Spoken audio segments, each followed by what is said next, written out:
Aliberti Café, espacio de arte. Lleva el nombre de Antonio Aliberti, que es un gran poeta, traductor italiano, gestor cultural, y que cofundara con nosotros el ciclo ya cuando estábamos en Montserrat, que nos unimos con el grupo de Generación Abierta a fines de los años 80, primeros años de los 90. Vamos justamente a comenzar, como es nuestra costumbre. Estamos cerrando, como decía la otra vez, un poco con la lectura de textos de Aliberti, de algunos de sus libros, y próximamente vamos a seguir, ya no con poemas de él, sino con los poetas de Aliberti, ¿sí? Con todos aquellos poetas que Antonio, a lo largo de su recorrido por la literatura, ha difundido en diferentes medios, como ciclos, como revistas acá de este país y revistas italianas. Él fue un embajador porque tradujo a muchos poetas argentinos y los difundió en el exterior, y a su vez muchos poetas de Italia los hemos podido conocer justamente gracias a las traducciones que Aliberti hizo. De Aliberti, este poema que a mí en particular me gusta mucho se llama El saludo. Mi abuelo se paraba para saludar, se llevaba la mano a la cabeza, había usado gorro alguna vez y saludaba con una reverencia. A veces la gente salía solo para cruzarse con mi abuelo. No era un saludo como tantos, sino una ceremonia, como cuando uno despierta de mañana y ve la punta del sol en la cortina, cuando el día está nublado que parece más largo. No recibir su saludo era lo mismo, pero de pronto se le dio por mirarse al espejo y no pudo reconocerse. Entonces se sentó a buscarse adentro, como quien se sumerge en una laguna de sueños, y los sueños tienen sus riesgos, se parecen al agua turbia de un estanque, al humo espiralado que llena la memoria. A veces quisiera ir a visitarlo, hacerle señas, llamarlo por el nombre, pero no sabría responderme, porque está en su propio sueño, que es posterior a mí. Y yo lo vería como si todavía no hubiera nacido, como si todavía no tuviera nombre, y todo estuviera aún por suceder. Vivimos en un mundo de cartón. Ninguna cosa ha sido nunca, o acaso sea solo una metáfora, como la gorra que alguna vez usó. Antonio Aliberti, 1938. Bueno, vamos a ir a la primera mesa de lectura. Vamos a invitar a David Birenbaum, María Chap e Iliana Gómez Garinos. Adelante, por favor, un aplauso para ellos.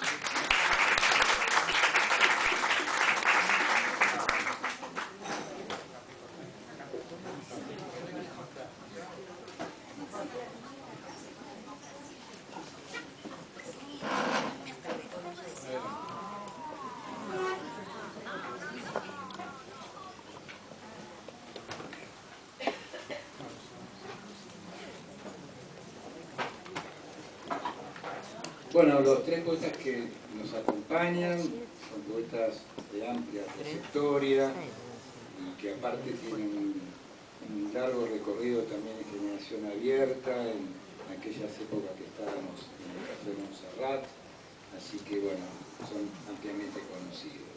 Así que bueno, vamos a empezar con vos. Bueno, muchas gracias. Suena que... Fíjate si suena bien. Bueno. Bueno. Hola, buenas noches, ¿qué tal?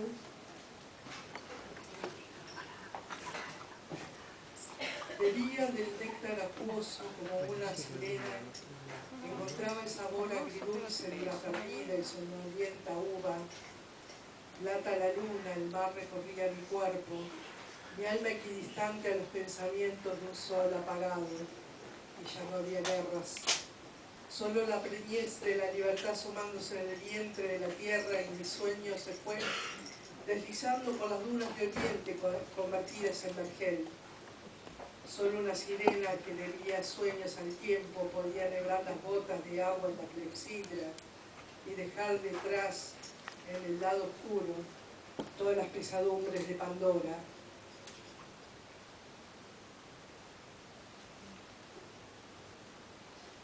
Creí que el viento me llevaba a mi vigilia, mi torpeza por no esperar las lágrimas del cielo, mi hambre por besar la uva que está en tus labios y que se desilvana de tu boca y que resuma tu larga ausencia.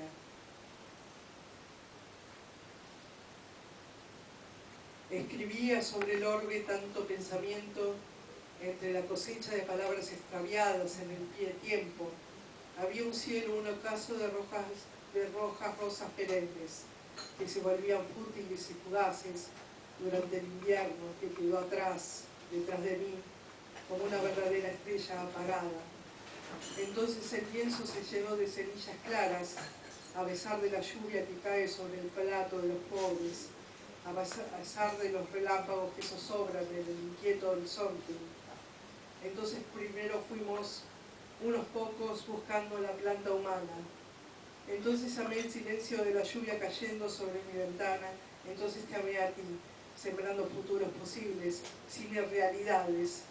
Entonces viví y ahora somos por venir. La liberación. Oh Dios, mi amor, mi bello Dios de espejos inalienables, mi mortal condición de libertad absoluta para nuestro amor, que no necesita el favor de los dioses para existir, hasta que seas tú el bello Dios pagano de ensueños, el que me aliente a vivir en tu regazo, en tu cielo límpido, en tu lluvia de estrellas verdaderas, sin soles de artificio, hasta que existas tú, mirada a mirada, sueño a sueño, entre las mismas telas, entre las mismas esperanzas de un mundo nuevo, en el cual vivir en libertad y en el mismo amor en que nací. Me tragan las últimas repeticiones de la lluvia constante.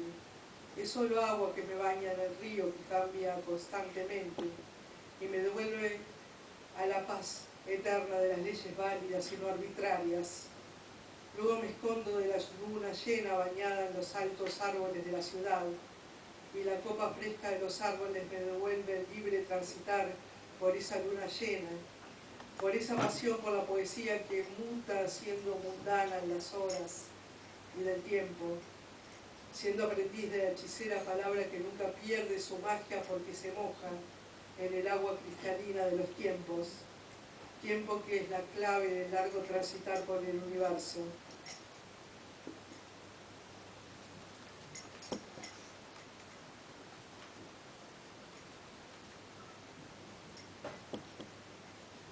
Gritar aunque no te oigan. Grito que oscuro sueño no siempre perpetró el misterio asesinado a trozos, espejismos de orejas que no oyen, de la noche del tirano, faltan las palabras.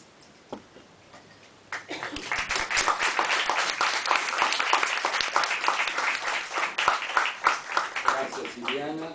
Mañana hay un encuentro que organiza POA, la Asociación de Poetas Argentinos, a las 18:30 horas en el Bar La Fragua, que está en Rivadavia 4127, y entre otras actividades, Iliana va a dar una charla sobre la poesía y el cine con una entrevista de Luis Alocati, así que no están interesantes. Bueno, vamos al lado de la punta, el amigo David Bierman. Un gusto, David, que nos acompañes y bueno, escuchamos tu poesía.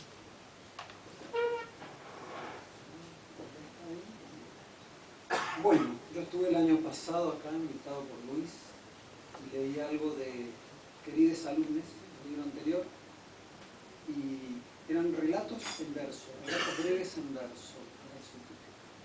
Siguiendo esa línea de los relatos breves, como hacían los antiguos, ¿no? Que pintaban y cantaban las historias de sus héroes, yo voy a leer 2 o 3 textos breves de una joven heroína heroína de estos tiempos, el conurbano. Vamos a ver si me ayuda la luz y los espejos. Si no, cambiate porque ahí hay más luz donde está. Dale, sí, porque ya los años no me solo. Si no hay que poner la linterna Sí, mejor. Voy a leer los dos primeros textos donde se presenta este personaje. El primero se llama Barrio. No sabés cómo llegaste hasta aquí. Yo sí sé cómo llegaste hasta aquí, siguiéndote como una sombra durante años. De niña veías a tu padre resoplar y rezongar ante las injusticias, y a tu madre llorar en la cocina, escuchando las malas noticias en la radio. Sus quejas, llantos, impotencia, te llenaban de bronca y te encerrabas en tu cuarto a escuchar esas canciones que espantaban adultos. Después vinieron las marchas y reuniones de pañuelos verdes, naranjas y violetas. Durante años lograste evitar a la policía. Tus amigas decían que tenías un sexto sentido para oler el peligro, un ángel de la guarda. Nadie me veía cuando te soplaba al oído consignas de autoprotección o evasión. Vos decías solamente, escucha una voz. Y todos se reían pensando que estabas un poco loca. 2. Rico. Comenzaste a usar el pelo corto y un flequillo desparejo como cortado por un hachazo. Decidiste no usar más ese nombre que te pusieron papá y mamá. Peleaste con algunos profesores hasta lograr que te llamaran por tu nombre, el que vos habías elegido. Rico, empezaste a decir cuando conocías a alguien. ¿Es japonés?, te preguntaban a veces, pero no te gustaba que quisieran hacerse los simpáticos. No te gustaban los chicos, sino los hombres. Aunque también estos te defraudaron con sus comentarios manipuladores. Vos querías tener el control, te fuiste quedando sola. En la universidad estudiaste leyes, conociste a otras jovencitas tan decididas como vos, y en vez de ir al gimnasio, aprendiste defensa personal con otras mujeres. Yo espiaba tus ejercicios desde la calle, por las ventanas de vidrios pintados, en ese local que decía cerrado. ¿No?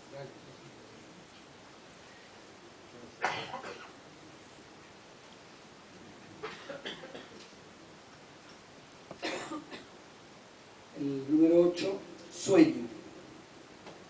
Dormís, rico, y un sueño tranquilo te visita. Iluminada por la luna y las estrellas, estás en una playa frente al mar, que acompaña con su susurro a los violinistas que llegan y se sientan en sillas negras a tocar una melodía desconocida. Como desconocido es el mar para vos, como desconocido es el origen de tu nombre. Pero te es dado visitar en sueños el sitio de las preguntas sin respuestas. Despertarás y olvidarás el mar, la música, el origen de tu nombre y otras maravillas que a la luz del día te son vedadas. Yo vigilo tu descanso y mientras soñás, una lágrima resbala por tu mejilla. Bueno, este no es el último, no les voy a contar el final. Es el anteúltimo, se llama Día. Hoy es un día especial, un día de otoño soleado en la placita del barrio. Desde la mañana montan un escenario, preparan la olla con el mate cocido, después la parrilla, el fuego, los choris, y empiezan a llegar los músicos de la banda de la policía. Al mediodía ya nadie recuerda si están ahí por una fecha patria, la fundación del barrio, o el aniversario del fallecimiento de aquel intendente, el mejor, el único. Corren la cerveza, la sangría y el vino blanco junto a los más chiquitos, y a la siesta se larga el chamamé, después del último discurso. Te miro bailar cumbia, te encanta la cumbia, y veo el movimiento de tus labios cantando Es el bombón asesino, tu voz silenciada por la estridencia de los parlantes. En uno de los barridos que haces con la mirada, rico, tus ojos dan un saltito, me viste, o parece que me viste, y sos la única, claro. Seguís bailando, cantando y dándole al clericó a la coca con fernet. Algunos creen en las efemérides, otros en los días feriados. No importa el motivo, porque en lo más íntimo sabemos que es solo una tregua en la guerra sin fin.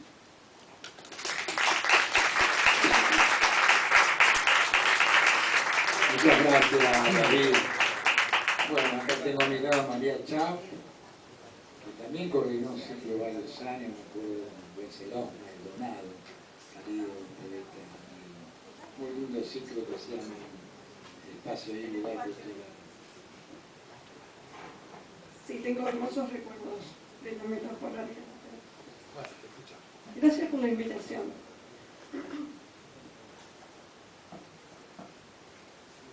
Bueno, estuve preparando poemas para leer, pero me impactó mucho el poema que leíste de Aliberti, así que siguiendo ese hilo voy a comenzar con otro. En grullos del Dnieper busco claves planetarias, el cielo del nacimiento. Vagaron con trenzas inciertas de Ekaterinoslav a Estambul, alforjas colmadas de cereal, arenques comían, dátiles en Jersón, tierras negras donde el Rus de Kiev, vikinga, griega, Házara, Kiev. Con 7 años escribió mi abuela, vándalos llegan fuegos del zar. Un día dejaron templos, casas incendiadas, nombres detrás de la lengua. Peces del silencio alumbran vastedades. Yo enhebro palabras con hilos de entonces, infinitas costuras donde la trama se mira.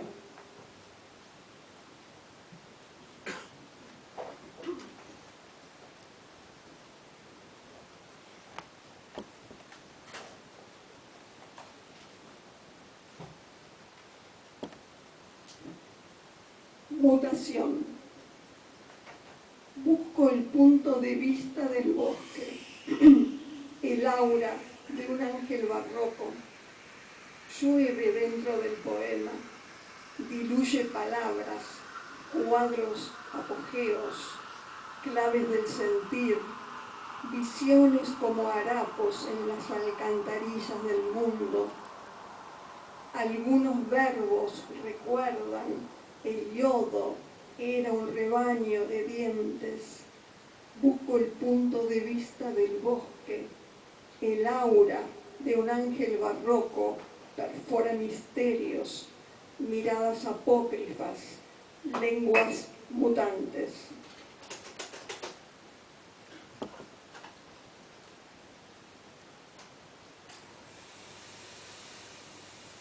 Dedo místico. Una mujer saborea tabúes, métricas vetustas del redil, hasta el final mastica poderes de su partitura, abecedarios. El dedo místico anuncia la criatura, agita surcos cerebrales, chakras dadaístas, expulsa luz de cadáveres, excesos de saliva distorsionan, amarran latidos ajenos al alumbramiento, nadan potros soles, desprenden silencios, frescas nervaduras, girondean collage, espirales emergentes en las pestañas líquidas del cielo.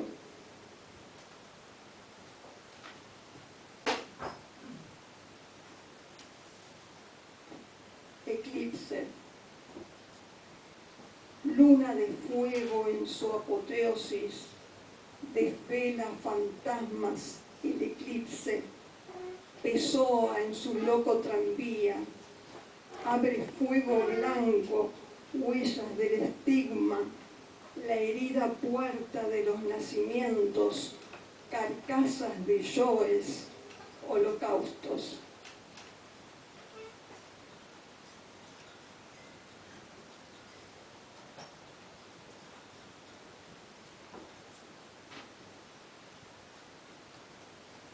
Baldías. No busco, llegan hebras de abismo, proas sagitarias, relinchos de vía láctea, pretéritas, futuras, me alimentan, día y noche, corolas del umbral. Jadean coros verdes llamaradas, náusea y ceniza, sacrificios de criaturas. Un animal gime dentro de mí, aúlla, aúlla el lobezno, sus esdrújulas, carnes huérfanas, baldías. Se agita el lápiz, en charcos desdentados, los huyentes.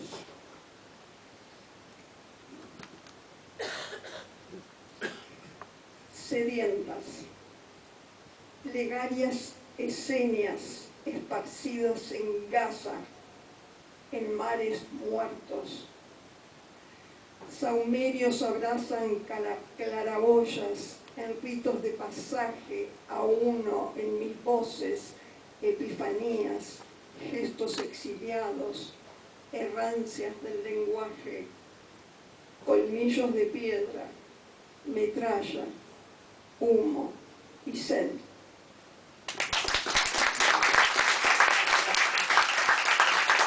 Muchas gracias María, David, Juliana, un gusto que nos hayan acompañado. Bueno, vamos a ir a la parte musical con Oscar Caldera. Un aplauso para el músico.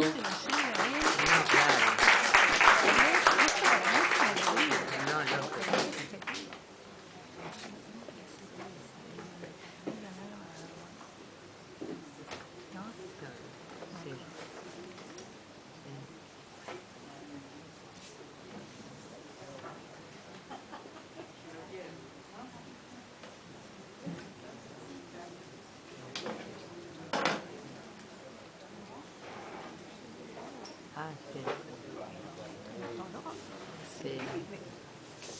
Teniendo tantos días, aparte era un lugar de un amigo, yo que podía elegirlo, no era un lugar como el Museo de la Lengua que te tiran de chivo. Sí,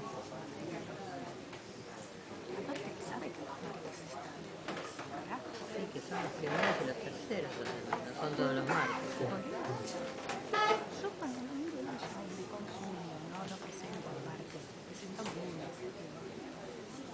No me acuerdo bien los días, pero debe ser.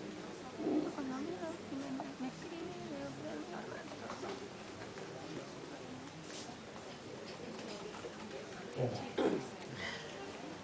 Bueno, gracias por los aplausos anticipados. Me dijeron que no hablé mucho, siempre me lo dicen. Pero yo no cumplo. No. Es una característica de mí. No, digo, pero ayer fue el cumpleaños de Luis. Ya me ganó.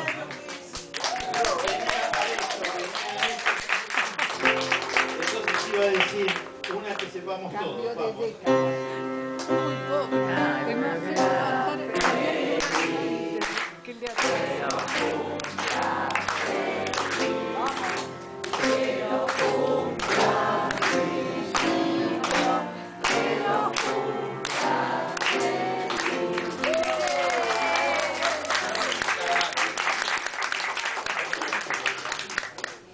Gracias. Tengo que cambiar el argumento.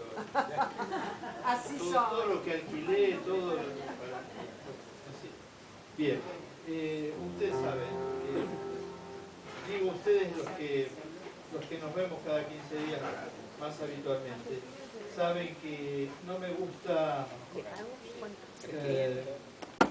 anticipar ni con el título en general de qué se trata lo que uno va a decir. Y no voy a volver a contar la historia de Borges y todo eso.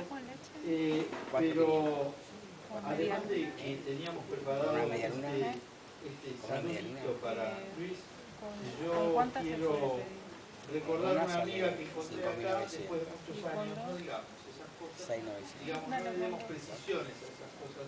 De los muchos años ella es mucho menor que yo, por cierto.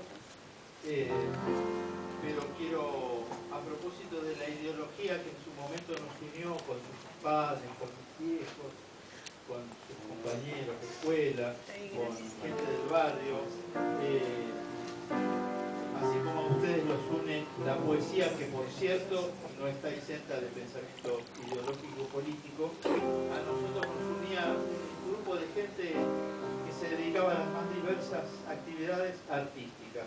Su papá era pintor, un pintor excepcional, su mamá se dedicaba a idiomas, pero había músicos, fotógrafos, entonces no iba a empezar con esta canción, pero es una canción de León que creo que describe muy bien por qué y cómo llegamos hasta ahora.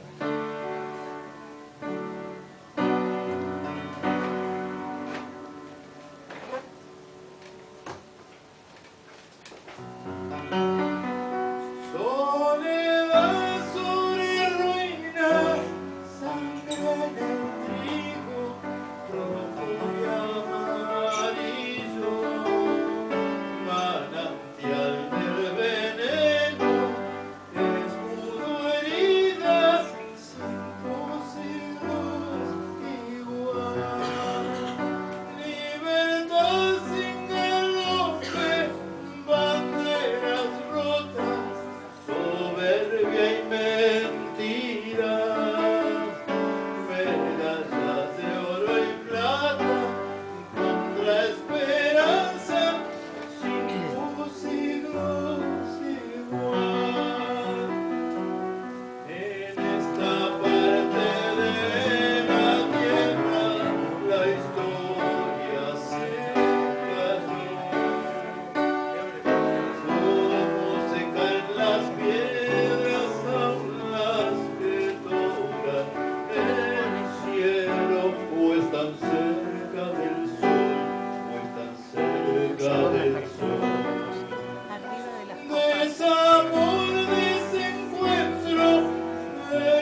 en las piedras hablas de tocar el cielo, o están cerca del sol, o están cerca del sol.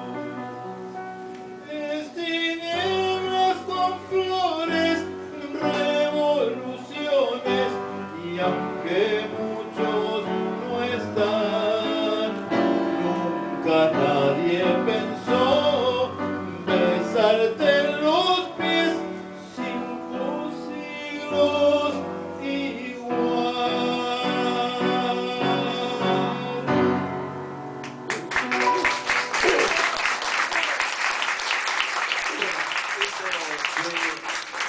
Entonces, para mi amiga que está por acá, ¿no? Rosana Repetti, por allá, que vino con una amiga que va a leer, supongo, después. Así, de eso se trataba. Entonces, cortita. Y en definitiva, los músicos que escribimos letras y músicas, perdón por la espalda, no voy a decir la pavada de siempre respecto de las espaldas, los que escribimos letras y músicas, hay una cosa que hacemos siempre, que es casi todo, canciones de amor. Aunque uno tenga que desbrozar y ver si estamos hablando del elefante en el bazar o de lo que queremos expresar, pero de alguna manera no queremos que se sepa con nombre y apellido, pero tampoco queremos que se ignore. Palabras que nos describen y cuentan la situación, nos dicen que el cielo llora y no es por mí ni por vos, llorar nuestro propio llanto sabiendo que es de los dos. Angustias que nos angustian, placebos de solución, van dejándonos las huellas en nuestro fiel corazón. Corazas de corazones, solo oculta las canciones mientras tanto, si los sueños son, mirando hacia todos lados, puede crecer la ilusión y nuestros sueños se esfuman si nuestra canción. Encontrarte fue la dicha, luego ver la situación, la mirada que al faltarme dificulta la misión. Obviedad es otra cosa, yo sé que esto es el amor.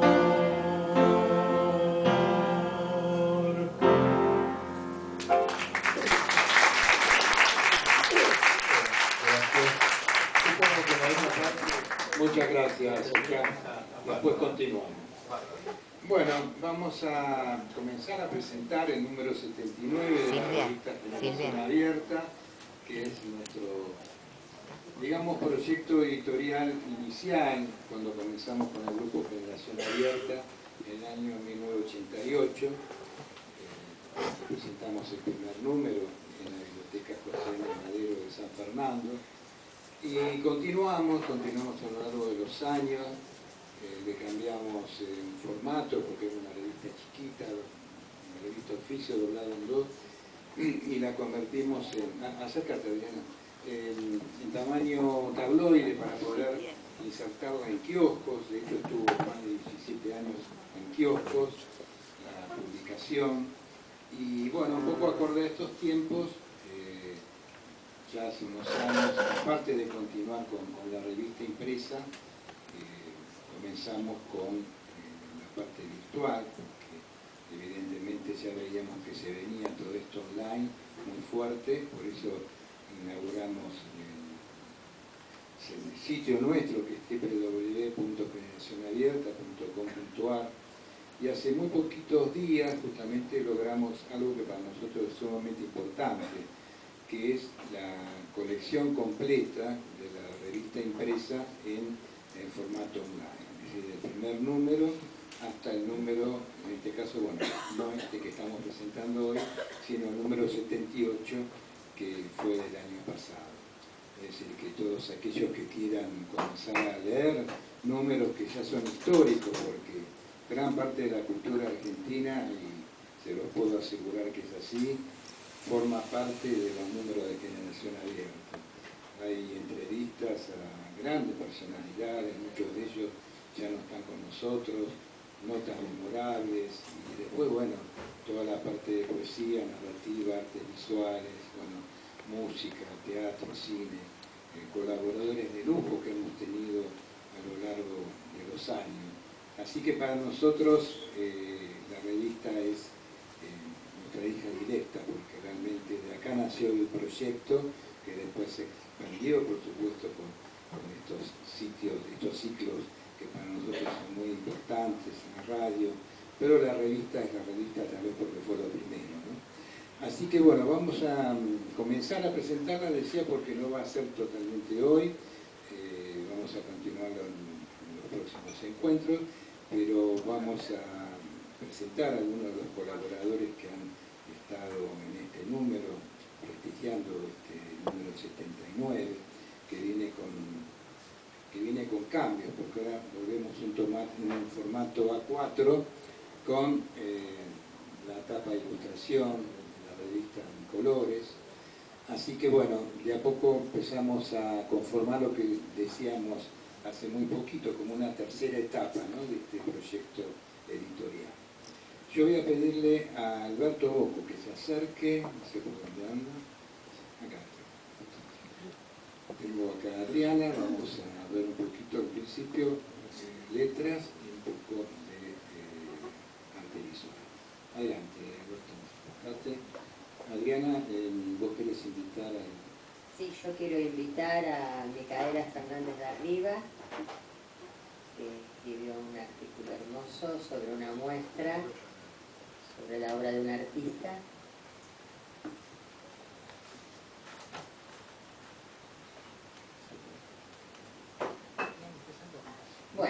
Bueno, Micaela Fernández de Arriba es escritora, investigadora, gestora cultural.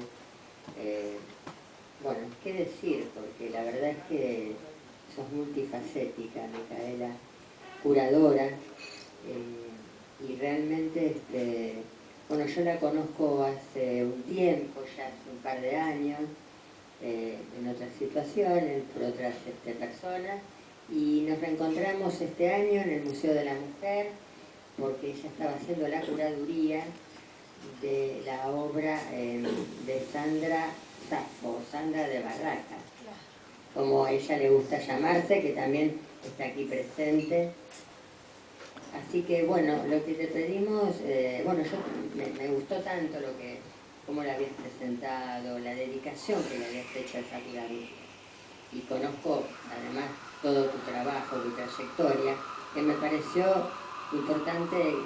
Querés colaborar con el artículo para la revista, así que bueno, me gustaría que le cuentes un poco al público, ¿no?, cómo nace el artículo y bueno, ¿qué tuviste en cuenta para irlo desarrollando?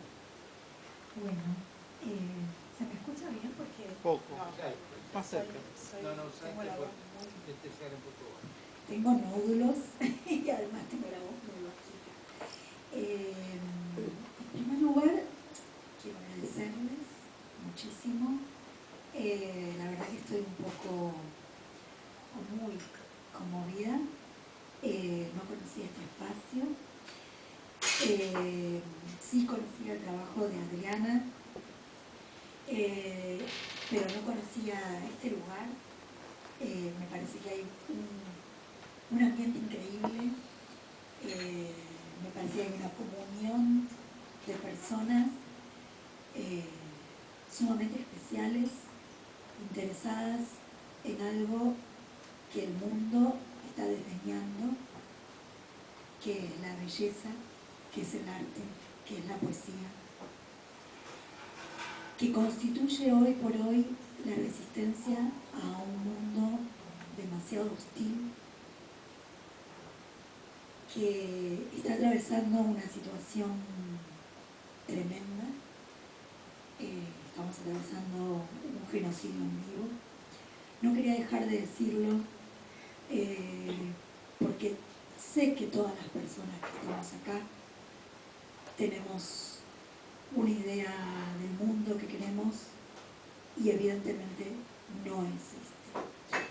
Así que bueno, primero agradecer a todo el mundo que está acá, agradecer el lugar, el cariño, la dedicación, las poesías que se llegan, la música.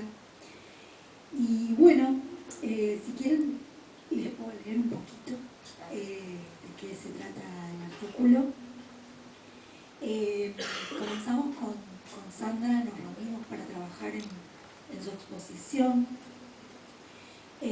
Acá quiero decirles que, para quienes no saben lo que es una curaduría artística, no es solo diseñar un espacio, pensar un espacio, pensar las obras que van en cada lugar, sino también investigar sobre el trabajo de un artista, de su trabajo de larga data, y también poner un poco lo que sentimos en esa exposición y en ese espacio. O sea que esta exposición fue muy dialogada. Quisiera decirles cómo se llama Artas, el poder del activismo feminista. Es una exposición de Sandra Fodor, o Safo de Barracas, como ella también gusta llamarse. Pensamos juntas el título revisando cada una de sus piezas y lo que en aquel momento preciso la propia artista quería señalar. En esto creo que consiste el trabajo curatorial, que va más allá de seleccionar las obras para una muestra o de buscarles una localización precisa en el espacio de la sala. A Sandra o Safo, algunas veces es Sandra y otras es Safo, lo cual tiene que ver con una postura dual que se refleja en su labor cotidiana y en el lugar público que ocupa. Y a mí esto me resultó bastante complejo y atractivo, esta posición diversa que tiene el artista.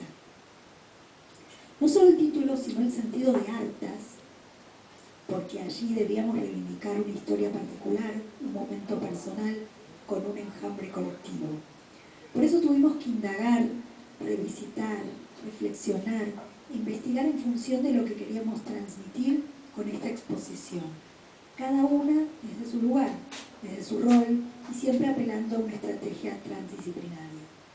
Artas es un grito en una noche llena de silencio impuesto, en un momento histórico de estupor, incluso de retroceso y temor.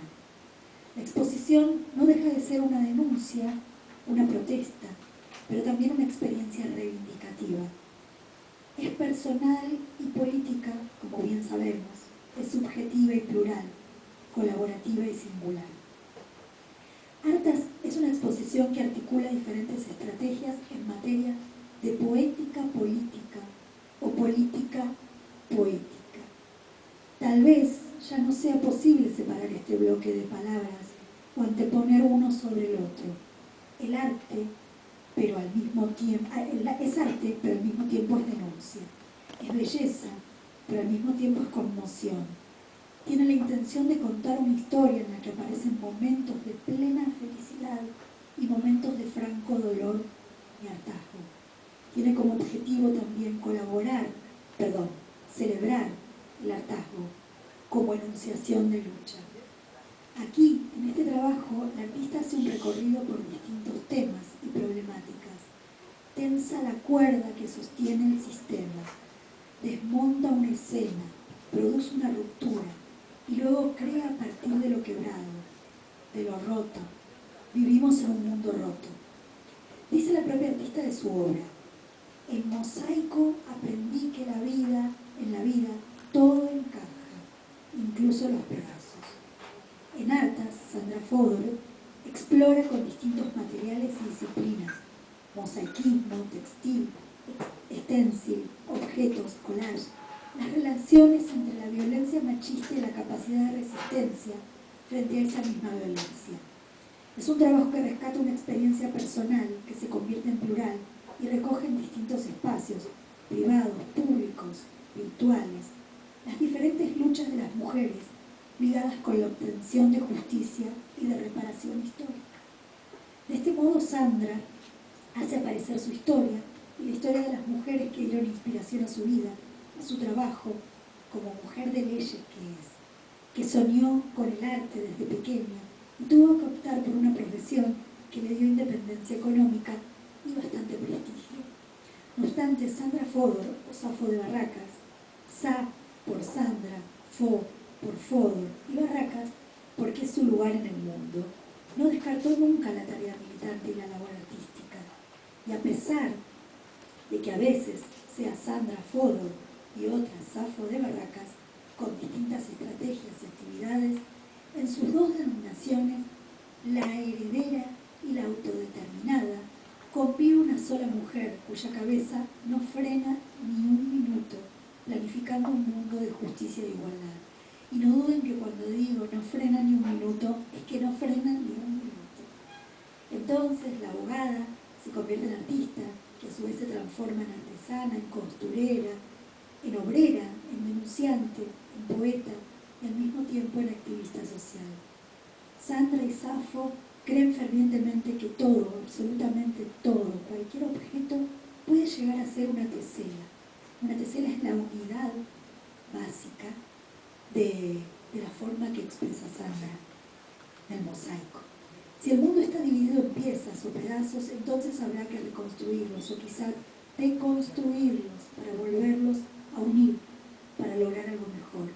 Ella se encarga en sus obras de unir fragmentos y de convertirlos en estos discursos que nos son comunes y que hablan de la desigualdad, la crueldad que atravesamos y la falta de belleza en este mundo.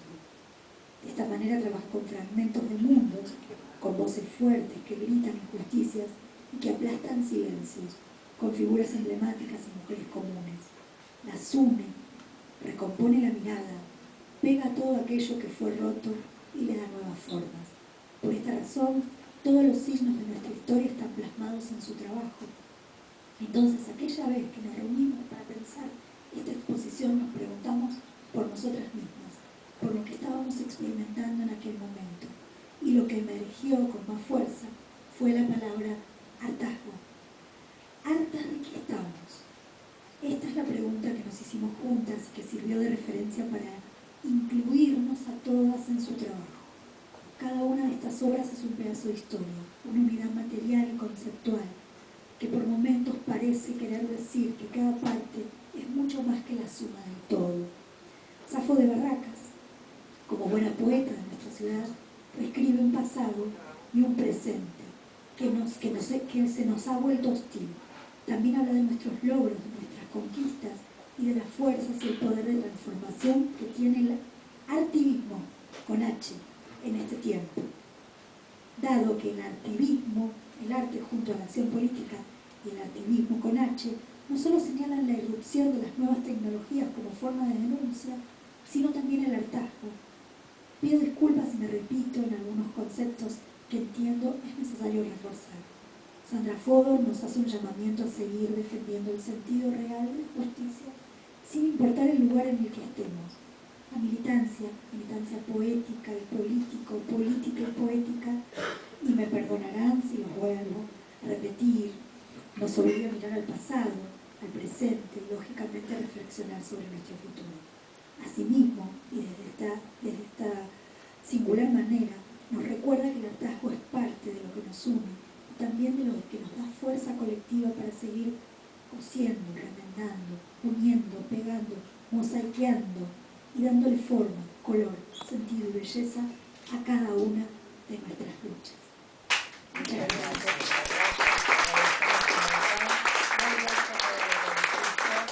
Y bueno,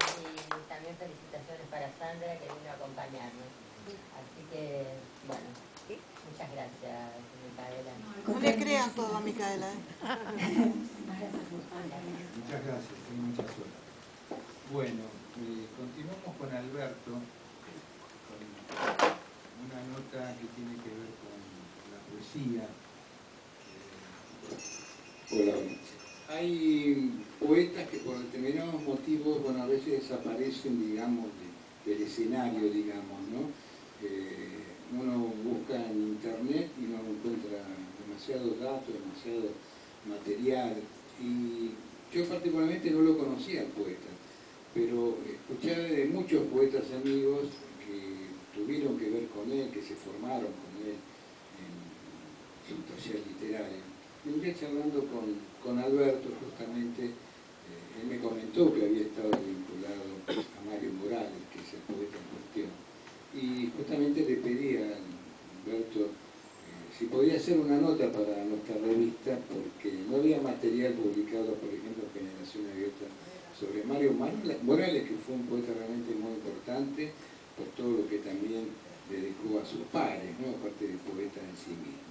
Así que, bueno, un gusto, Alberto, que hayas colaborado, y te pido así que brevemente des un pantallazo, ¿no? de esta nota y lo que representó Mario en tu vida. Bueno, en principio te agradezco que me hayas convocado y para poder escribir un artículo sobre Mario y poder decir algo sobre él, que como vos decís, un poeta que a mí me es importante, que dejó una obra importante, es poco transitado, poco visto. Voy a procurar ser breve, porque si bien estuve poco tiempo en contacto con él, desde el año 1983 hasta el año 1985 estuve en talleres. Y después seguimos vinculados, iba a sus famosas reuniones de los viernes, esas que empezaban como después de comer, digamos, a la noche, y terminaba cuando empezaba a entrar el sol por la ventana. Y habían transcurrido unas cuantas botellas de Viera. Y bueno, yo me voy a centrar, no en la obra, son inconseguibles los libros de Morales. Lo último sobre él está publicado, creo, en el Fondo de Cultura por María Julia de Ruski, que lo conocía muy bien. Es un excelente libro, un excelente trabajo como para aproximarse a Mario, a su pensamiento. Hay poemas de él muy bien seleccionados. Yo me voy a centrar más en la persona. Para no ser, o digamos, para decir algo trivial, Mario tenía una forma muy particular de caminar, tenía como un bamboleo, como arrastrando un pie. Y lo trivial, era un tipo que ni bien lo veías te dabas cuenta, por lo menos me pasó a mí, que era alguien en quien podías confiar, alguien que no te iba a interrumpir. Como persona también tenía una particularidad, tenía cierta ironía y cierto sentido del humor, y cuando te miraba así por arriba del anteojo venía alguna chanza o algo muy en él, que era cuando te venía a contar una confidencia o un chisme, te miraba así y decía, esto es internoso. Mario como maestro tenía, por lo menos en cuanto a lo que me dejó a mí, cuatro cosas que me parecen, cuatro cualidades que me parecen esenciales. Una, un registro cultural amplísimo, era un erudito. No había cosa parecía que no había cosa que no hubiera leído. Él trabajaba en sus talleres, empezaba con el romanticismo alemán y seguía para adelante con el romanticismo, con el surrealismo, el dada, la la generación beat, pasaba por la generación del 27, los poetas importantes sudamericanos, era muy admirador de Neruda y de Huidobro, también de Vallejo. Y tenía algo, bueno, era cada tanto reunía a varios talleres y daba alguna charla tipo seminario sobre algo. Era prácticamente se puede decir un erudito sobre Newton. Y sobre la tierra baldía era maravilloso lo que lograba extraer de ese trabajo extraordinario. Y como maestro, yo diría que era, primero, su conocimiento, segundo, un enorme orientador de lecturas, era un gran validador, él te validaba, y tenía una cualidad, era crítico, pero con un respeto enorme. Jamás iba a a alguien porque un texto no le gustara o le parecía que tuviera falencias. En ese sentido era muy, muy respetuoso. Y después tenía algo extraordinario, que es que cumplido un periodo te echaba. Veníamos de comer un día, íbamos a esos bodegones donde se había bajado un tremendo plato de guiso de mondongo con una jarra de moscato.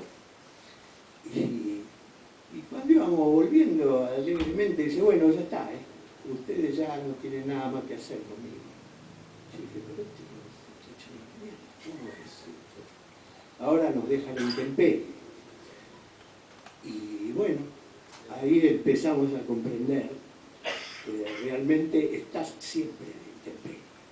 Uno cada tanto busca algún refugio. Hizo la gran Zaratustra, que le dijo a sus discípulos, ahora yo me voy y cuando usted se encuentre yo voy a volver. Bueno, así que, bueno, quería cerrar con esto. Así que bueno, quería centrarme en eso y agradecerte de vuelta que me hayas convocado con esta. Por favor, los agradecidos somos nosotros. Gracias. Bueno, vamos a pedirle a Nora Nardo que se acerque. Y le voy a pedir a Marta Breyer que también se acerque.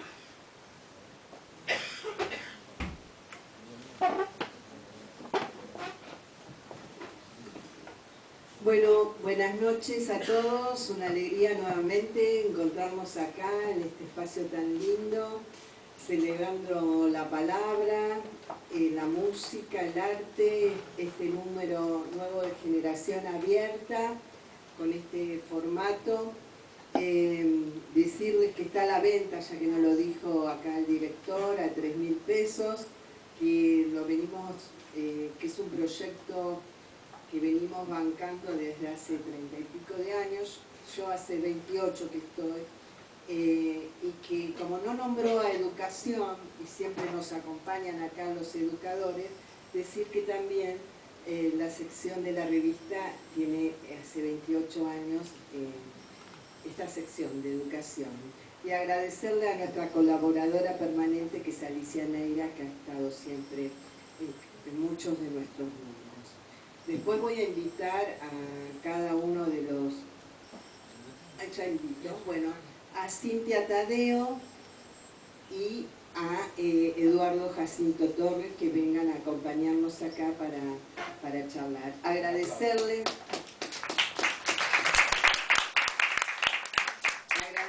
a... donde tengas ganas de sentarte. Agradecerles acá a Luis y a Adriana por haberme convocado a ser parte de este proyecto ya hace tantos años. Y voy a comenzar presentando a Cintia Tadeo, que fue alumna mía hace muchísimos años, alumna cuando en primer año, ¿no? se recibió conmigo de psicopedagoga, después siguió su licenciatura como psicopedagoga y sus máster y todo lo que ha logrado. La verdad que uno se siente orgulloso de ver cómo sus alumnos ya son nuestros maestros, y ella tiene una vasta carrera en el ámbito de educación y con cargos importantes tanto en la universidad como directora de nivel inicial maternal. Así que no voy a extenderme, le voy a dar a ella la palabra para que nos comente un poquito, porque la idea es que comente un poco lo que hay en su artículo. Bueno, buenas noches. Gracias, Norma. Gracias a todo el equipo de la revista por la invitación. La verdad que en esta noche donde hay tantas palabras exquisitas, tantos colores y la música, bueno, venir a hablar un poquito de educación siempre hace bien. Desde que me recibí siempre me dediqué a la educación y estos últimos años a la primera infancia. Y estos últimos años también estamos viendo con muchísima preocupación cómo están nuestros hijos en esta sociedad y en este mundo. El artículo especialmente lo que cita, lo que nombra, es un llamado a la reflexión sobre las consecuencias que tienen las pantallas en nuestros hijos, en nuestros pequeños. Con la llegada del COVID se incrementó el uso de las pantallas y de la tecnología en cantidad de horas. El COVID se fue y todos continuamos con la misma o mayor cantidad de horas con las pantallas. Y eso lo hacen también los niños y los niños pequeños, con consecuencias muy graves, que ya hay estudios en sus cerebros en formación, en su plasticidad neuronal. Lo que nos dicen los estudios es que esa persona se va formando con lo que ven, con lo que escuchan a través de la pantalla. Hay 3 factores que afectan hoy por hoy en el cerebro con el uso de la pantalla. Uno es el tiempo, la cantidad de horas que están ellos y nosotros también con las pantallas. El contenido que miran y el tipo de dispositivo. El tipo de dispositivo ha ido cambiando con los años y hoy el dispositivo es muy chiquito, es personal, es individual y va con ellos a todos lados de la casa y a todos lados de la sociedad. Si están en un restaurante, va al restaurante. Si están en la plaza, van a la plaza. El contenido también, el contenido no es intencional, no es inocente. Y las grandes corporaciones han hecho un gran negocio del tiempo de ocio. Entonces eso también nos afecta. Y por último, como para citar, es una reflexión, en realidad de lo que vengo hoy con 4 palabras para decir y como para ir cerrando, es nosotros como adultos responsables, ¿qué podemos hacer para por lo menos ayudar o tener conocimiento sobre lo que está pasando? Y el conocimiento es esto, que las consecuencias son muy potentes, que hay marcas contundentes en el cerebro que son muy difíciles de revertir, pero sí tenemos la potestad de hacerlo. ¿Y cómo? Con lo que están haciendo ustedes, leyendo libros físicos, pintando, dibujando creativamente, contándole cuentos, narrando, actividades al aire libre y los vínculos sociales. Lo esencial tenemos que volver, así ese shock de belleza lo ven por lo concreto y no a través de la pantalla. Así que bueno, desde ese lugar... Una síntesis perfecta, sí, claro.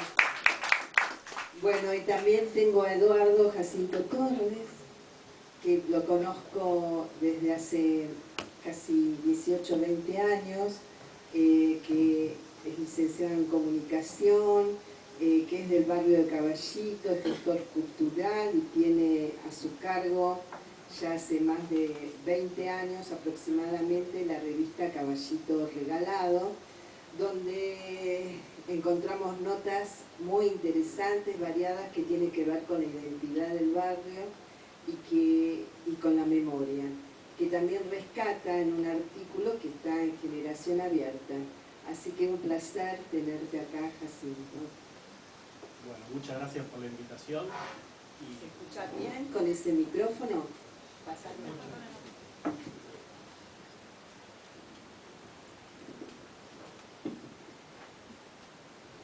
Bueno, muchas gracias por la invitación, no solo por la cuestión formal, sino por una cosa, primero por permitirnos este martes a mi familia y a mí tan energizante, conocer un lugar tan lindo, gente que se dedica a la cultura, es como te vas con mucha energía. Y después porque me permitieron sistematizar un par de ideas que tenía dispersas acerca de el accionar del Caballito Regalado, de la revista que hace más de 20 años hacemos ahí en el barrio, y pensar un poco qué recordar.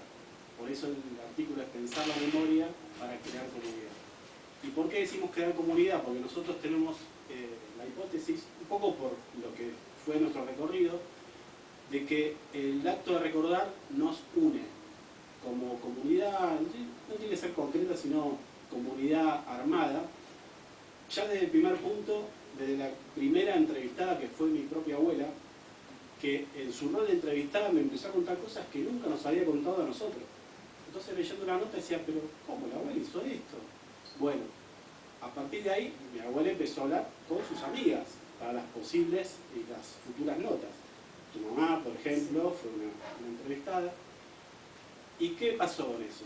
Empezamos a unir la persona grande con el chico joven, que decía, pero ¿cómo en esta plaza había tal cosa? Parece una pavada, ¿no? Pero pudimos poner en una mesa a personas que piensan diferente, que tienen distintas edades. Ahí está el tema de pensar la memoria para crear comunidad. Tiene que ver también esto con lo que se empezó a hablar peyorativamente del famoso relato. Como algo falso, pero el relato no necesariamente es algo falso, es justamente una forma de ver el mundo, que puede ser compartida en una determinada comunidad por una determinada cantidad de gente. Y eso nos puede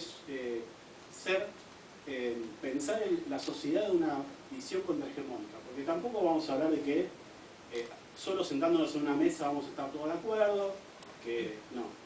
Obviamente hay conflicto, hay distintos intereses, pero es un comienzo.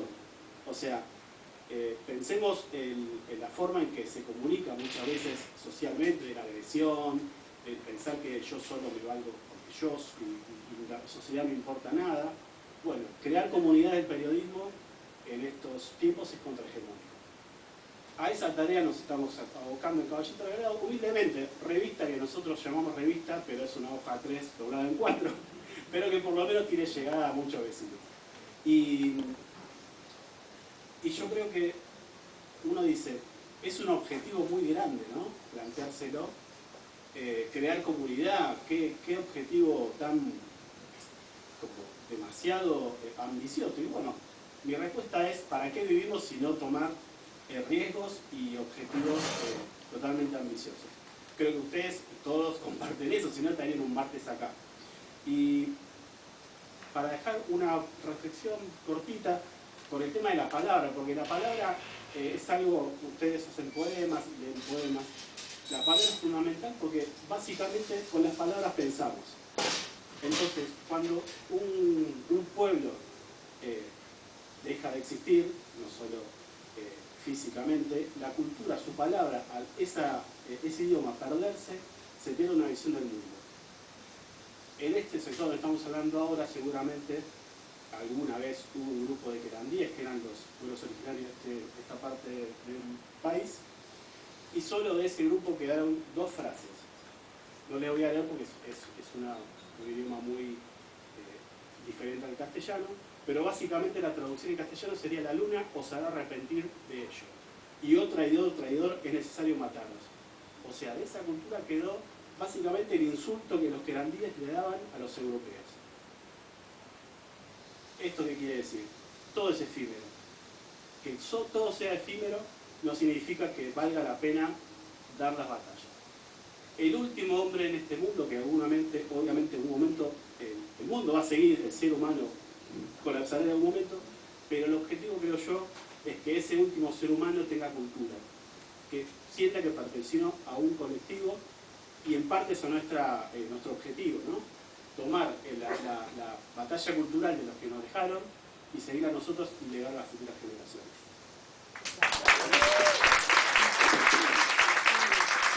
Muchas gracias, Eduardo, realmente muy bueno.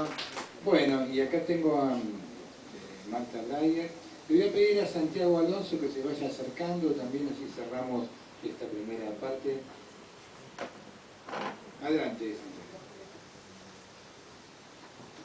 Bueno, adelante, Marta.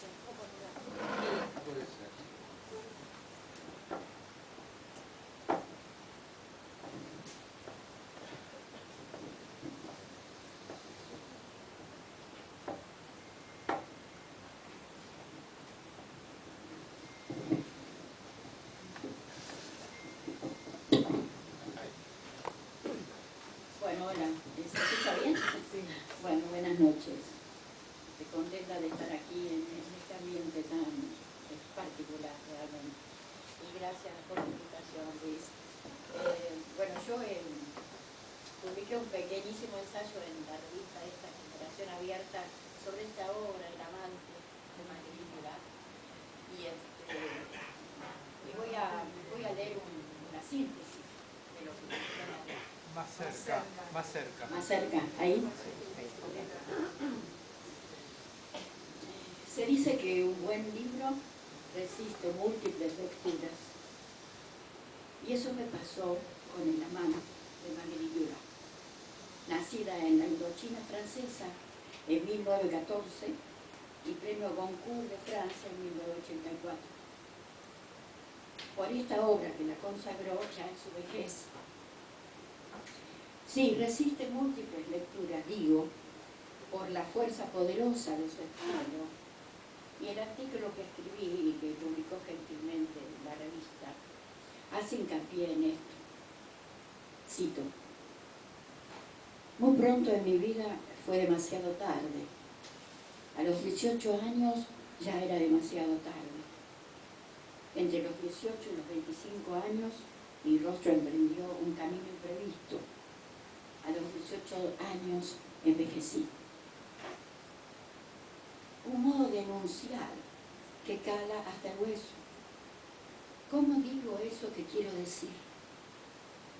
La gran literatura pasa por la forma, esa particular sintaxis que conforma una voz, una respiración, un ritmo. La novela discurre en este tono confesional. La narradora cuenta la vida de Duras, de jovencita, en Saigón, Vietnam, esa zona del sudeste asiático, en los años 30. Resulta ser así una particular autobiografía, con saltos en el espacio y en el tiempo, cambios de persona narrativa, fulguraciones del recuerdo. La imagen ocupa un lugar fundamental. Tengo 15 años y medio. El paso de un transbordador por el Mekong. La imagen persiste durante toda la travesía del río. Tengo 15 años y medio. En ese país las estaciones no existen. Vivimos en una estación única, cálida, monótona. No hay primavera, no hay renovación. El río, el Mekong, evocado permanentemente, es un río tormentoso, aluvional, como la novela misma. La trama gira en torno a la relación amorosa, de pasión y desgarro, entre un adolescente de 15 años de la colonia francesa con un joven chino de 25, hijo de 26 en realidad, hijo de un comerciante millonario. Pero superpuesta y estrechamente unida a esta historia clandestina, se cuenta la dolorosa historia de la familia de la protagonista. En la ruina económica por la pérdida de las tierras en el Pacífico, pero que mantienen a los criados en sus plantaciones de arroz para guardar las apariencias. Inolvidable la figura de la madre en su dolor y extravío, los dos hermanos opuestos, uno violento, despótico, fumador de opio, el preferido de la madre, y otro el menor, débil y enfermizo, protegido por la joven protagonista. Un cuadro de desdicha y desamparo en un escenario no menos conflictivo, los enconos y diferencias entre colonos franceses blancos y nativos de la zona, en medio de un régimen patriarcal estratificado con principios inamovibles. De modo que más allá de una novela erótica, como suele decirse, El amante es también una novela social, racial y existencial. La delicadeza y pericia del estilo convierten en piezas maestras la descripción de las escenas amorosas y el encuentro de los amantes trasciende lo inmediato en un amor que el devenir del tiempo develará. Ese estilo pudoroso y poético, esas escenas en el barrio chino de Cholen, en medio del estrépito, del bullicio de la ciudad. Y vale la pena citar, lo iba a leer pero simplemente lo cito, un momento de gran belleza y de tregua, cuando en el paquebote de regreso a Francia estalla la música de Chopin, con ese vals en medio del océano que ahora los separa. Una historia de vida que Duras consigue transmitir con su estilo lacónico, elíptico, audaz, lírico y conmovedor. Ahí estamos, inmersos en lo humano profundo, la fragilidad del ser y la eterna búsqueda de felicidad. Todo está ahí, nada debe ser olvidado, dice la autora. Bueno, es una síntesis.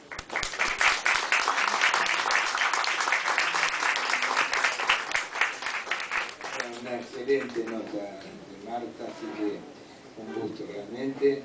Y bueno, tengo acá a mi lado a Santiago Álvarez, que es músico profesional, docente argentino con una amplia trayectoria, no solo en nuestro país, sino en el exterior. Tuvimos la posibilidad de conocernos a través de Alicia Neira hace unos años y bueno, charlando un poco con él por WhatsApp, le dije si no le interesaba hacer una nota justamente sobre el instrumento que él maneja también, que es la armónica. Así que la nota de Santiago se llama La armónica en la música popular argentina y bueno, es un gusto que forme parte de este número de Generacional. Bueno, gracias Luis. Y bueno, brevemente cuento un poco sobre lo que planteé acá en la revista. Es un resumen de un trabajo que hice para la licenciatura en música argentina de la Universidad de San Martín, donde presenté mi tesis para recibirme. Es una investigación histórica sobre la armónica, la presencia de la armónica en las músicas populares de la Argentina, sobre todo en la música de la ciudad de Buenos Aires, el tango y el folclore en las diversas regiones del país, sobre todo en el noroeste, con la samba, la chacarera, y en el noreste con el chamamé.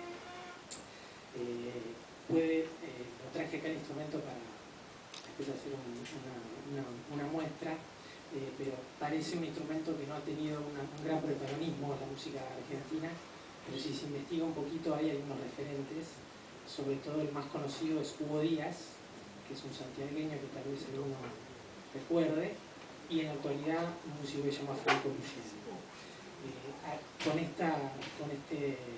Estas dos personas podemos plantear que existe un recorrido, una historia en la música argentina que data un poco de antes. En mi investigación encontré personajes que tienen cierto protagonismo en la década del 20 y del 30 tocando la armónica, gracias a investigaciones en la revista Caras y Caretas y el registro de discos del sello Víctor de la época. Entonces hay un protagonismo y y una forma de tocar que es propiamente argentina, ¿no? Entonces, para ser breve, me gustaría mostrar con la armónica, si es posible, un poco eso. ¿Puedo ya? La forma argentina de tocar lo que sería este instrumento que se llama armónica cromática. Voy a tocar la melodía del tango que se titula Nostalgias.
Muchas gracias por esta aproximación tan importante que has hecho de este hermoso tema, ¿no?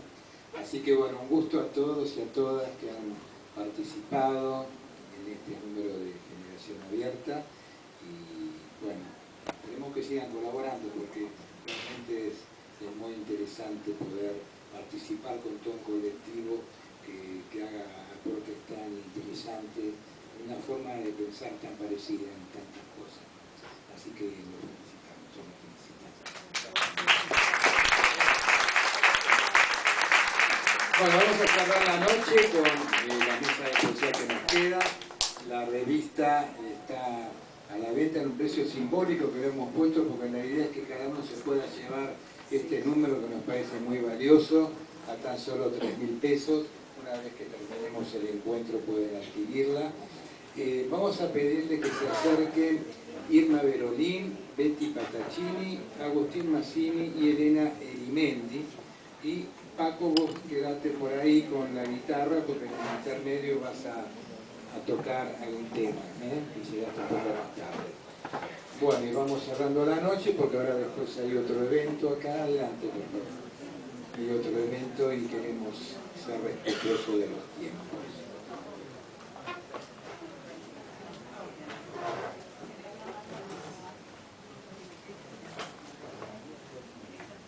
Bueno, un gusto que nos acompañen. La mayoría ya ha leído nuestros ciclos, salvo Betty, es la primera vez. Así que bueno, vamos a empezar con vos, Elena, que sos una de las más antiguas, ¿no? Del ciclo. Elena. 5 minutitos cada uno.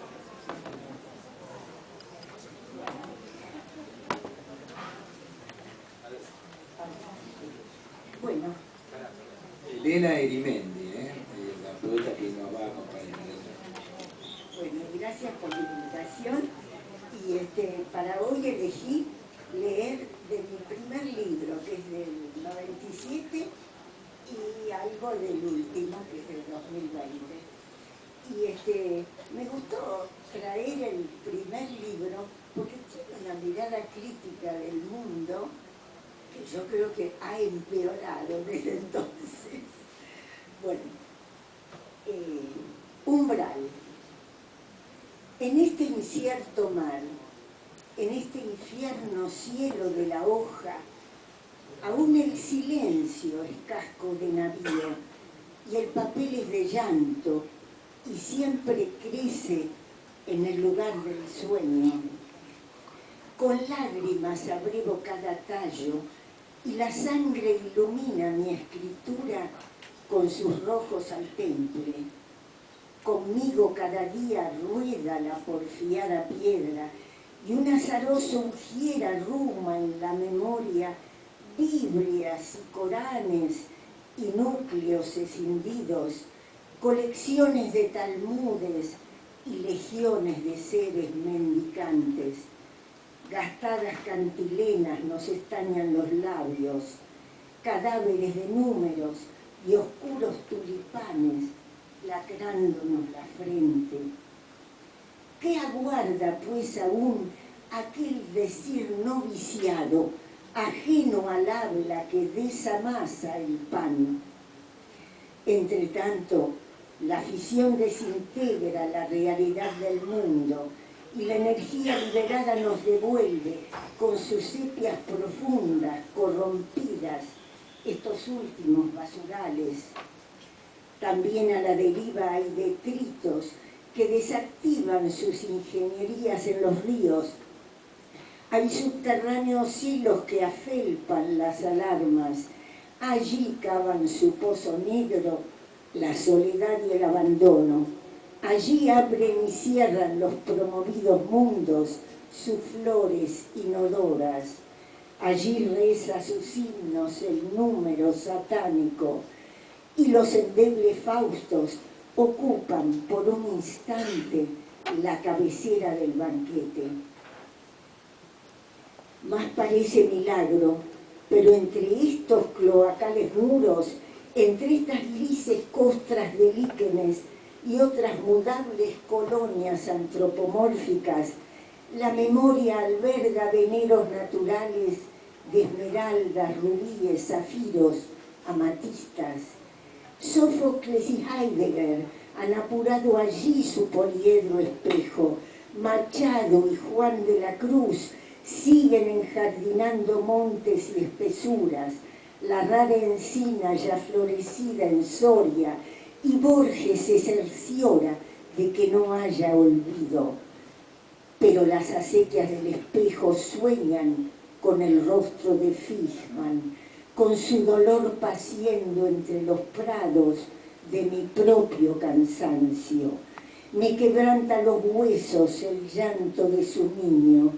Yo debo haber bebido de su mismo agraz. Patios de acibarondos como el valle de Gor, donde corre el Jordán, bordeando Samaria. Y del último. Sí. Se llama Niño Pájaro, Caverna y Cielo Azul. Ilustrado por Sol Agüero. La rosa como herida, un epígrafe de Borges. Deja mágicamente tu pasado inmemorial y en este verso brilla oro, sangre o marfil o tenebrosa como en sus manos invisible rosa. El mundo como quieto diluvio cayendo en la herida barroca que nos sangra.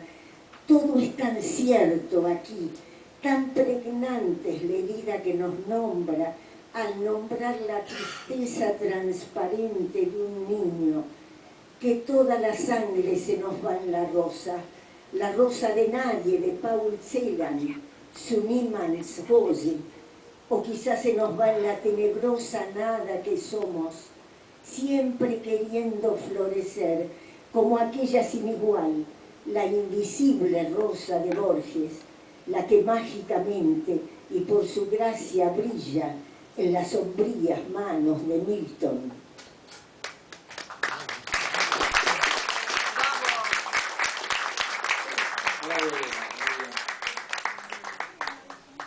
Bueno, como decía, sí, adelante. Como decía al principio, todos los poetas ya han participado en el ciclo, los hemos presentado, pero en el caso de Betty Pataccini, que es la primera vez que lee con nosotros, ella ha participado en la antología de cuentos, ficciones, blogs, 2 antologías de poesía, Rapsodia de Editorial El Mono Armado, y la tercera antología de Taller la Palabra, en movimiento coordinado por Liliana Lapadula. Primer poemario, La Crisálida y el Almendro. Segundo poemario, Urdimbre, ambos de Editorial El Mono Armado. Un gusto, Betty, que te hace acá en Didáctica. Bueno, muchísimas gracias por invitarme y espero que les guste la selección de poemas que hicimos con Alicia para compartir hoy. El primero se llama Alas y dice así: crecieron silentes, obcecadas, sin pausa, dolían mientras tanto. A nadie le gusta convivir con el dolor. Su despliegue sorpresivo, casi adolescente, torpes, luminosas también, difícil acostumbrarse. Permanecer en un mundo empuja a la uniformidad. Con vergüenza uno se percata de poseerlas cuando ya abanicaron el aire. Y siempre el dilema: transcurrir gregariamente un espacio horizontal o solitaria el sobrevuelo majestuoso.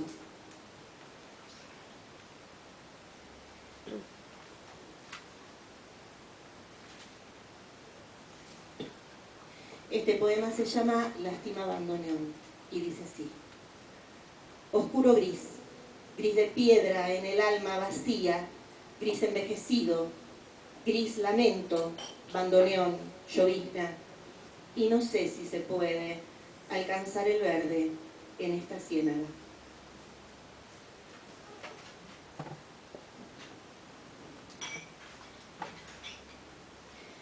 Coincidiendo con George Orwell, escribí este poema que se llama 1984 y dice: a la intemperie, la zozobra y el frío penetran sin freno. El refugio ni siquiera está en tus brazos.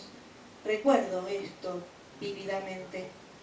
Atrapados en el laberinto seguimos caminando y sabemos de este destino de caníbales. Elegimos estar aquí. Ciclos, muecas, máscaras, sumisos, somos pensados. ¿Uno más? Bueno, entonces voy a compartir uno que le escribí a mi tío y a mi papá, que venían a casa a disfrutar de nuestro jardín. Tiene un epígrafe de Amelia Biancioni que dice: en el centro infinito de un jardín que se sueña. Bajo el soberbio arco que dibujan las ramas de los paraísos conversan 2 ancianos. Casi un siglo atesoran los pliegues de sus mejillas. Recuerdos de infancia a borbotones adornan esta tarde de verano. Los personajes de su pueblo cobran vida en el relato. Se palpa el sudor de los caballos de los viejos tíos después de la clandestina carrera de la siesta. Se ve el alboroto que desataron entre los animales del corral. Se escucha la voz del abuelo que lee bajo la mortecina llama de antiguas lámparas y sin saberlo aún inspira en esos hijos una eterna veneración. Con la velocidad de un aleteo pecharon los magullones del paso del tiempo y llegaron a este parque, fundidos en una risa que invita a guarecerse bajo su influjo. Levanto mis párpados, el arco de los paraísos ya no los cobija. ¿Qué sentido tiene esperar la primavera?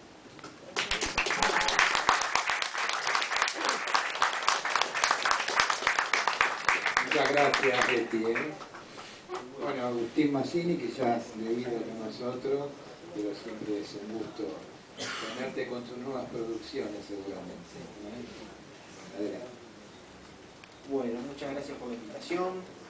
En este lugar quiero recordar a Graciela Maturo.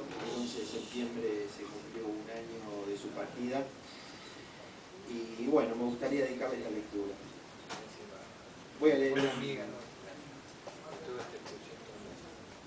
leer un par de poemas para no hacerlo demasiado largo. No tienen título. Este dice, se llama Niño. No se llama. Empieza así. Niño. Difícil es contar la historia de la noche. Grandes cadenas en el tiempo murmuran y hay que reconstruir el camino lejos de cualquier atisbo de cadáver. Noviembre, en tu ajada voz al decir, martes, en ese vacío pedernal, niño, doloroso será oírte. Los días son trajes interminables hechos para cuerpos equivocados. Con plegarias sinceras, sé que contarás como puedas la historia de la noche. El resto somos muy caballo para escucharte. Somos muy nieve en la palma de nuestros soles, niño. No te enojes si me río de tus desafinadas lluvias.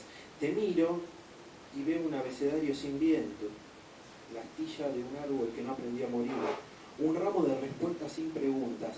Balbuceame de todas formas esa historia. Mentí.